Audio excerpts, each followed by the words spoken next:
What's going on, YouTube? It's your boy, CamATL, and welcome back to another MLB Prize Picks video with your boy. Drop a like down below because I already know you're going to love it. Subscribe to the channel if you haven't already. Welcome back to PropsMadeEasy.com, where you bet smarter, not harder. Just where every pick is based off of data, no human being just personally putting projections in. It's based off of data, only data, to give you the smartest plays. No bias because, oh, they like this team, or no bias because, oh, this player had a bad game last game. No game log watching. Just going straight off data, straight off matchup, and looking at the odds of that player being able to hit that mark. And it's been doing that, and it's been doing a fantastic job at it, man. We swept baseball prize picks video yesterday and basketball video yesterday. We did not miss a pick on the videos yesterday. So it was an absolutely great day, just looking to continue it going, all right? DFS was solid as well. If you're interested in daily fantasy sports for DraftKings and FanDuel optimal lineups, you can go to more at Props Made Easy, and it'll bring you to my company, DFS content right here. It'll bring you to my company, Greenlight DFS, where we do optimal lineups for DraftKings and FanDuel. We also have a lineup optimizer that can help you build 150 lineups using our projections and all that good stuff. So definitely check that out. All right, let's go ahead and get into the bets for today. Take a look at MLB. All right. So first and foremost, I want to start it out with a hitter fantasy score. Now I like Yoshida, but you'll see in a second why I'm not playing Yoshida. All right. So here's my thought. I take a look every time I come in here. I already know fantasy score is going to be at the top of the list. Pitcher or hitter fantasy score is going to be at the top of the list no matter what, because it's a fantasy score. There's more of a chance of a bigger gap in differential in that case.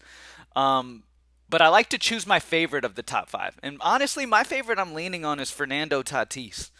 Fernando Tatis is the guy that I'm kind of leaning towards as my favorite option here between these guys. He's going against Varland, the pitcher Varland. Tatis has a ton of power and hits incredibly well versus right-handed pitching.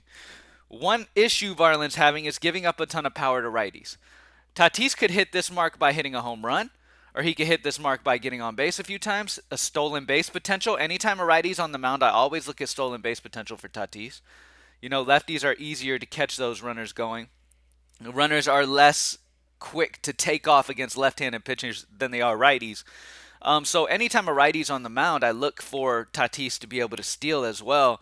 I just love the over on 8.5. We haven't projected at 10.57. That's keeping stolen base potential in mind as well, which I totally agree with. I think that Fernando Tatis not only is a stolen base threat in this matchup against Varland, but with the power he possesses against a pitcher who gives up power to righties, it's just not a good recipe for success for Varland. Tatis should have some good at bats, good solid at bats here against him.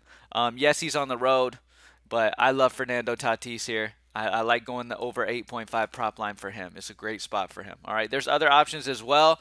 The only reason I do love Yoshida, the only reason I'm not going him is because I'm really loving Charlie Morton's over pitcher strikeouts, and you can't really pair those two together, I don't believe. So Charlie Morton's strikeouts is only at 5.5. That is too low for Charlie Morton at home in Atlanta against Boston today. Yes, Boston is solid. Boston is pretty disciplined at the plate, but Charlie Morton's got some good stuff, man, and he's at home in Atlanta. Pitchers historically tend to do better at home than on the road. It just is what it is. There's a difference when you go to pitch after sleeping in your bed all night with your woman and your kids and stuff, and then when you're on the road sleeping in some hotel room. You know, there's a difference there. You wake up feeling a little different. It is what it is. And just historically, if you look at guys' data, they just play better at home than they do on the road, which is understandable.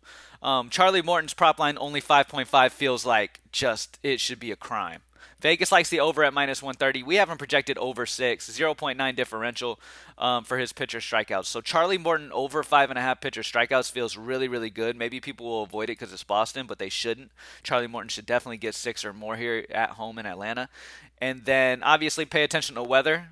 Weather's always something to keep an eye on for the Atlanta games because rain could happen at any time with those pop-ups. But yeah, Charlie Morton over 5.5. Love that for hitter fantasy score. And then Fernando Tatis over 8.5 for his hitter fantasy score. Really love that spot for Tatis, man. He's just got so much power versus righties. Hits righties so well, and then he's going against Varland, who struggles versus righty bats. It's just not a good spot for him to have a ton of success here. Against Tatis. I just don't see it. Tatis also has been just very, very good as of late. So I really love Tatis here.